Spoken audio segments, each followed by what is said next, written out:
और उसके ऊपर उसके मित्रों ने लिख दिया, ब्याजड़िए की कब्र से परमेश्वर भी खुश नहीं, उसने कीड़े डाल दिए उसे अभी से खाने के लिए। सुनो बात ध्यान से, परमेश्वर का भय मानने वाला और परमेश्वर का भय ना मानने वाला, दो बंदों में बहुत अंतर है।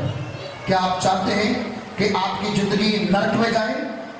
जहां वो नरक में रखा हुआ कीड़ा जो परमेश्वर रखा हुआ है, जो एक जगह से निकलेगा पूरी बॉडी में शेर करता चला जाएगा, शेर कर जाएगा, और उसकी मर्जी, वो जिधर से मर्जी निकले, जिधर से मर्जी अंदर जाए, आप उसे रोक नहीं सकेंगे, क्योंकि उसको परमेश्वर ने रखा हुआ है आपको दुख देने के लिए, आपको दर्द देने के लिए। क्या आप चाहते हैं आपके बच्चे वहां जाए, जब आपके हस्बैंड वहां जाए, जब आपकी वाइफ वहां जाए, जब आपके बड़े वहां जाए और वो कीड़े की दर्द को सहन करें? मैं कहता हूं ये सब होने से पहले अपने आप को परमेश्वर के हाथों में सौंप दो, अपने परिवार को सौंप दो, उसका डर मानना स्टार्ट करो, उसका भय मानना स्टार्ट करो, उसकी मर्जी में करना स्टार्ट करो। जिस दिन आप जिन चीजों को फॉलो करना स्टार्ट करेंगे, मैं आपको बता रहा हूं, आप और आपका परिवार, जैसा आपके मोहल्ले में, आपके शहर में कोई सुखी बंदा नहीं होगा, यीशु मसीह के नाम में।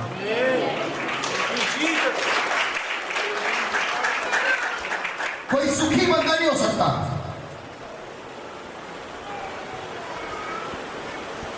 कोई बंदा सुखी नहीं हो सकता। मालूम क्यों?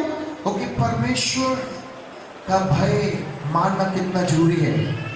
मैं कुछ पिक्चर्स आपको दिखाना चाहता था स्क्रीन के ऊपर, लेकिन वो बच्चों को सेटिंग नहीं हो रही थी। ओके, मैंने उनको सडनली बोला है तो सडनली नहीं हो पा रहा है। ओके, इसके अंदर यूट्यूब, इसके अंदर गूगल नहीं होता एलसीडी के अंदर, सो इस कारण से कुछ चीजों को सर्च करना था, मैं बताना था, लेकिन वो इस प्रचार के अंदर आ जाएंगे, आप वो देख लेना बात। कहते हैं तू अपनी कमाई को निश्चय खाने पाएगा। तू अपनी कमाई को क्या करेगा? निश्चय खाने।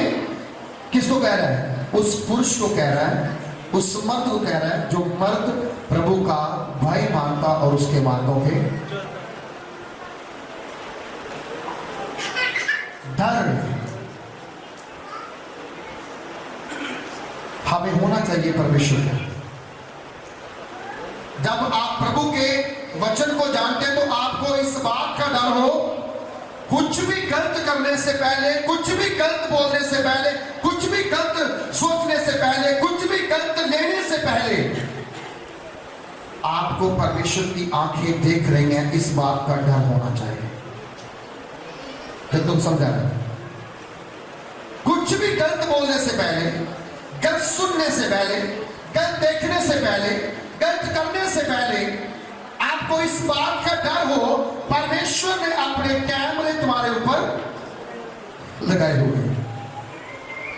कोई भी काम करने से पहले, पीछे झगड़ा हो गया किसी का, झगड़ा होने के बाद उन्हें मुझे कॉल की, पास्टर जैसे झगड़ा हो गया। मैं कोई बात नहीं, सुलह कर लो बैठ के आपस में, फिर क्या झगड़े तो होते रहते हैं, लेकिन आप अपना प्यार मत खत्म करना। तो वो भाई साहब कहते हैं जी नहीं, मेरे घर से 50,000 रुपया बंदे उठा के ले गए। मैं बोला अच्छा फिर तो बहुत बुरा हुआ है, तो मैं कंप्लेन करूंगा। तो ठीक है आप कर दो, अब तो आपने मन बनाया तो कर दो। मैंने उसको बोला सच बोलना, तेरे घर में 50,000 था या नहीं? और बोलता जी मुझे ना किसी ने बोला कि कंप्लेन कर दे, लिखा दे 50,000 रुपया तेरे घर से चुरा दिया। एकदम से पलट गया वो, उसके पास नहीं था। कई बार ऐसी चीजें भी होती हैं, झगड़ा कुछ होता है, हम लिखवा कुछ छोड़ देते हैं। बात कोई होती है, हम बोलते कुछ और है। मेरा सोना उतार लिया, छीन के लेके, ये कर दिया, वो कर दिया, ऐसा कुछ होता नहीं है। लेकिन हम क्या करते हैं? झूठ बोलना स्टार्ट करते हैं। याद रखो कैमरे ऊपर लगे हुए हैं। हेलो, बोलो क्या लगे ऊपर? तो प्रभु झूठे का साथ नहीं देगा, सच्चे का साथ देगा। क्या देगा? सच्चे का साथ देगा। वचन कहता है वो बंदा जो प्रभु का भय मानता है उसके साथ क्या भला होगा? सबसे बड़ा भला होगा कि जो वो कमाई करेगा उसकी कमाई वो आप खाएगा, उसके बच्चे खाएंगे, उसका परिवार खाएगा और बहुत दिन तक खाता रहेगा। हालेलुया। जो कमाई वो कर रहा है वो पैसा उसका गलत काम में नहीं लगेगा, ना तो नशे में, ना दारू में, ना किसी और जगह पर लगेगा, परंतु वो कहां पे लगेगा? उसके परिवार में खर्च होगा, वो वहां पर खाएगा। कल चर्च के अंदर एक प्रोग्राम था, क्लिसा की एक बहन की बेटी की एंगेजमेंट थी, रिंग सेरेमनी थी, बड़ा अच्छा प्रोग्राम था। वो अकेले घर में प्रभु को जानती है और उसकी बेटी, बाकी सारे के सारे सिख फैमिली से, सरदार फैमिली से। उनकी शादी बेटी की हुई केरला में, वो सारे लोग बच्चे क्रिश्चियन हैं। वो केरला से चल के जहां पर रिंग सेरेमनी करने के लिए आए। अब लड़की जहां से जाएगी केरला के अंदर शादी करने के लिए, क्योंकि वहां का रूल ऐसा है। मैंने वहां देखा, एक चीज देखी मैंने, सारे लोग पगड़ी वाले बैठे हुए थे। कोई 2-4 बंदे होंगे जिनके सिर पे बाल और पगड़ी नहीं थी, बाकी सब पगड़ी वाले लोग थे।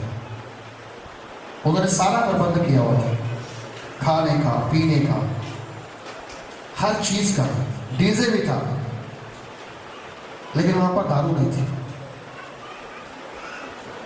हो सिखों की शादी और दारू ना हो, कैसे हो सकता है? डीजे था, लेकिन आवाज कितनी थी? स्टेज तक पीछे में, बिल्कुल धीरे से, ताकि जो लोग आए हैं वो अपने रिश्तेदारों के साथ मिलने के लिए आए, एंजॉयमेंट करने के लिए आए, ना कि डीजे की आवाज को सुन करके बोर होने के लिए आए। हमारी वहां प्रार्थना थी, चर्च की कुछ बहनें वहां थी, कुछ भाई वहां थे, प्रार्थना थी। हमने 10 से 20 मिनट प्रार्थना की, उनके लिए वचन बोला। वचन बोलने के बाद प्रार्थना करके वो कार्यक्रम को शुरुआत किया। जब हम वहां से बाहर निकले, वहां पर एक विश्वासी परिवार था, हमारा नहीं, किसी और चर्च में जाता, लेकिन हमें जानता था।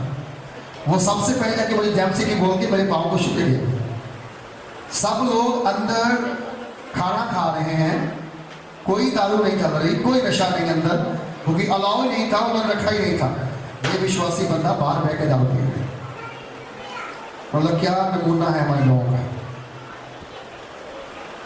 एक ऐसा फैमिली जिसमें विरोध है, वहां प्रार्थना अलाउ नहीं थी। सब उनके जो रिश्तेदार प्रार्थना नहीं करवानी, पास्टर को जहां पे नहीं आने देना। लेकिन एक दिन पहले शाम के समय सारी सहमति हुई कि प्रार्थना के बिना कैसे काम चलेगा। कोई अरदास करवा लो, वो भी नहीं करवानी, ना प्रार्थना करवानी, ना अरदास करवानी, ऐसा ही करना है। तो फिर कई लोगों ने समझाया कि ऐसा नहीं होता भाई, प्रार्थना जरूरी है, आप कोई भी कराओ, जरूरी है। जब उन्होंने कॉल की, हम लोग गए, मेरा देख के वहां पर सारा प्रोग्राम मेरा खराब हो गया।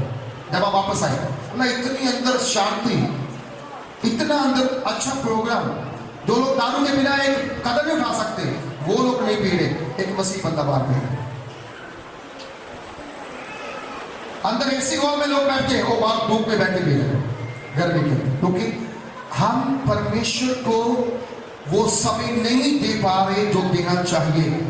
हम वो बेस्ट चीजें प्रभु के लिए करना चाहते हैं, परंतु हमसे हो नहीं पा रहे।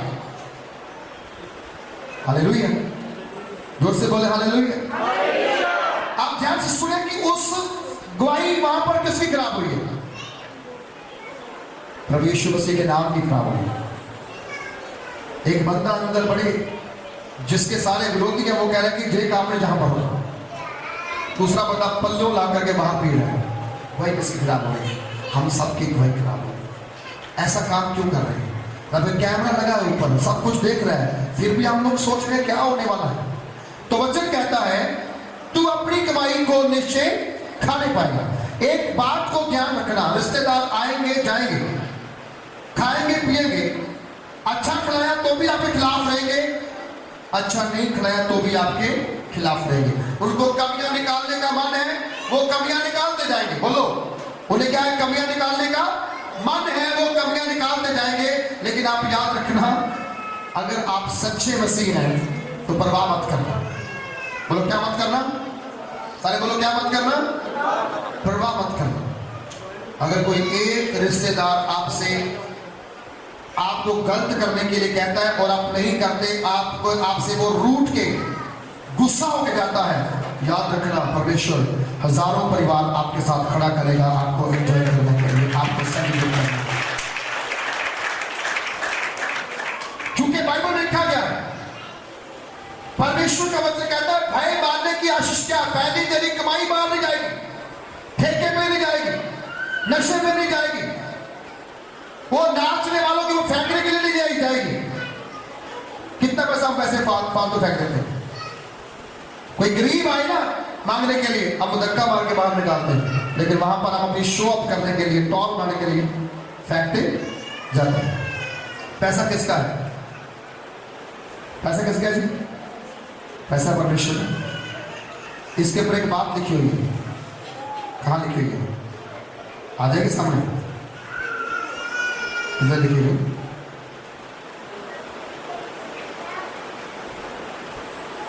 इस पे तो वो नोट भी चेंज कर रहे हैं लोग, है ना?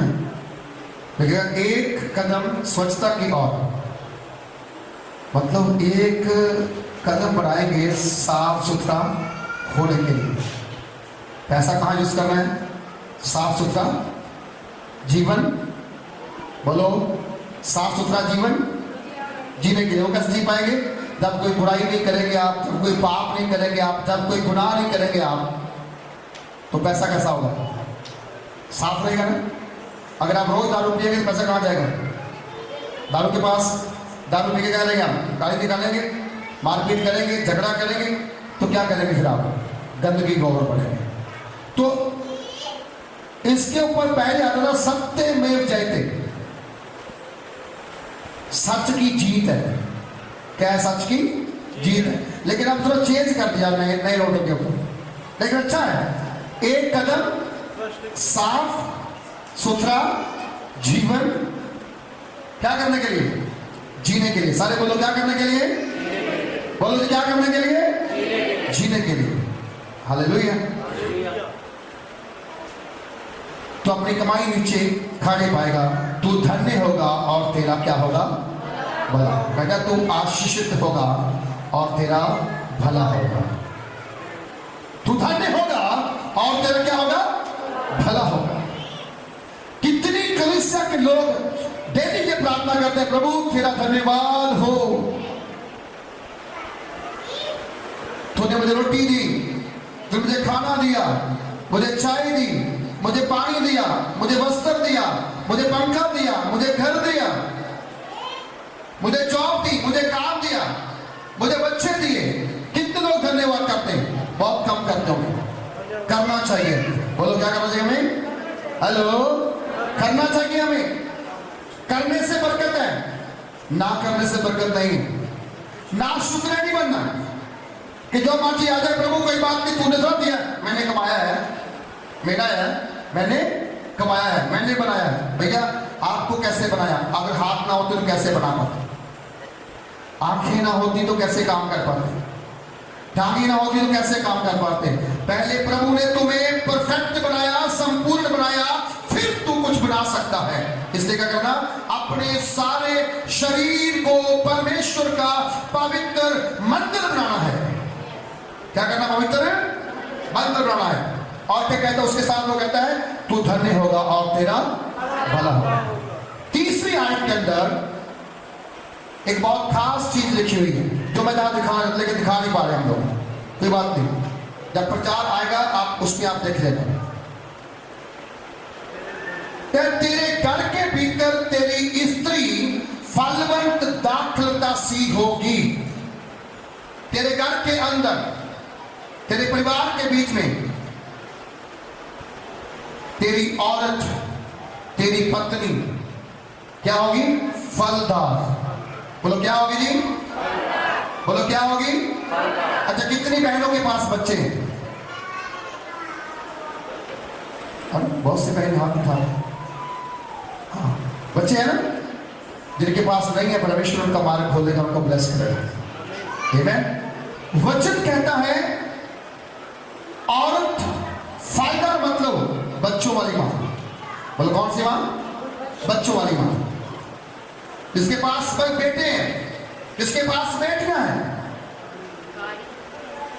वो फलदार है, उसको फल लगा हुआ है और उसका जो बगीचा है वो क्या कर रहा है? बढ़ रहा है। बोलो बगीचा क्या है उसका? बढ़ रहा है। तो वचन कहता है तेरे घर के भीतर तेरी पत्नी क्या होगी? फलदार, दाखलता सी होगी। तेरे बच्चे जैतून के पौधों के समान तेरे मेज के चारों ओर खड़े रहेंगे, बने रहेंगे। परमेश्वर एक बड़ी बात कह रहा है आपके बच्चों को। जैतून, उसका ऑयल कितना महंगा है, उसकी दातन कितनी महंगी है, उसका पेड़ कितना महंगा है। जैतून का पेड़, पौधा वेरी कॉस्टली, बहुत महंगा है। और बाइबल आपके बच्चों को बहुमूल्य मान रही है, बहुमूल्य कह रही है। और बाइबल कह रही है कि औरत भी फलदार किसकी होगी? जो परमेश्वर का डर, हेलो जी, डर मानता है। एक बात आज आप सीखे जाना, प्रभु यीशु मसीह ने खाना खाया। क्या खाया प्रभु ने?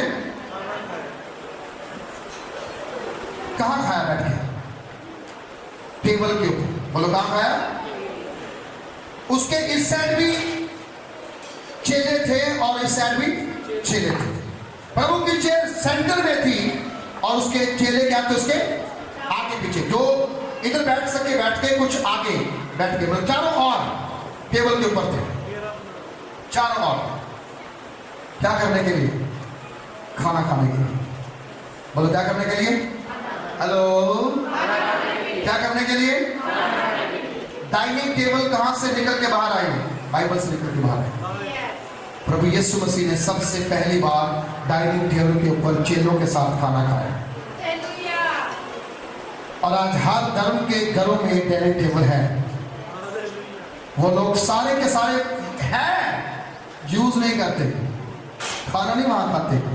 पत्नी खाना खाती है छुप के उस कोने में, पति खाता है उस साइड में, बच्चा खाता है उस साइड में, दूसरा खाता है उस साइड में। वो सिर्फ रखा है शोकेस। हमारे घर में डाइनिंग टेबल है जी, उसे वो खा जाएगा, क्या शो खा जाएगा। आप नहीं खा सकते खाना बैठ के इसको। ये फैमिली में एकता की कमी है। इस परिवार में क्या है? एकता की कमी है। जिस परिवार के सारे लोग एक साथ बैठ के खाना नहीं खा सकते। टेबल हो चाहे ना हो, बैठ सकते हैं, जमीन बैठ सकते हैं, लेकिन सारे के सारे परिवार के लोग इकट्ठा खाना खाना चाहिए। बाइबल कहती है तभी तो तुम्हारे बच्चे जैतून के पौधों के समान तेरे मेज के क्या होंगे? बोलो क्या होंगे? सारे बोलो क्या होंगे? एक और पिक्चर में दिखाई थी, एक फैमिली खाना खा रही थी। घर का मुखिया का टेबल लाइन अपने चेयर इधर थी, वाइफ की साइड में, बच्चों की साइड में। सबने हाथ पकड़ा और खाने के लिए क्या की? प्रार्थना। सबने एक दूसरे का हाथ पकड़ा और सबने क्या किया? उन्होंने खाने के लिए प्रार्थना की। प्रार्थना करने वाला मुखिया था, पीछे सब रिपीट करने वाले थे। तो वो खाना कितना ब्लेस होगा जिसमें प्रार्थना की जाएगी। तो बाइबल क्या कहती है निर्गल पुस्तक में? वो तेरे रोटी और पानी को बरकत देगा और तेरे अंदर से बीमारियों को बाहर निकाल देगा। आज क्यों शुगर है? आज क्यों बीपी है? आज क्यों जोड़ दुखते हैं? आज क्यों कैंसर है?